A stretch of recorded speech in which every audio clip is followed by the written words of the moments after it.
ഇതെന്താ സാധനം നിനക്കറിയാമോ? അല്ലേ? ഇതാണ് മുള്ളാത്ത. നല്ല ഔഷധ ഗുണമുള്ള സാധനം. അത് പഴുത്തു തുടങ്ങി, ഒരെണ്ണം പഴുത്തു തുടങ്ങി. മുറിച്ചു നോക്കാം. എങ്ങനെ മുറിക്കുന്നില്ലേ?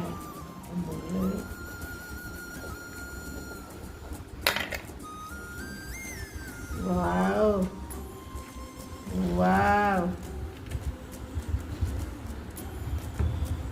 നല്ലതാ.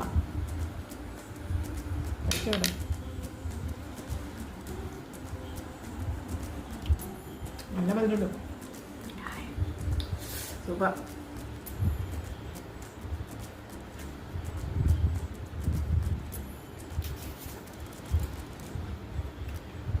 ഇത് നല്ല ഔഷധ ഗുണമുള്ളതാണിത്. നല്ല റെസിസ്റ്റിംഗ് പവർ ഉള്ളതാണ്. ക്യാൻസർ രോഗികൾക്കൊക്കെ നല്ലതാണെന്നാണ് പറയുന്നത്. അതാണ് മുള്ളാത്ത. കടച്ചക്കയുടെ ഉള്ളു പോലെ ഉണ്ട് അല്ലേ? നല്ല മധുരമുണ്ട്. ഓക്കെ.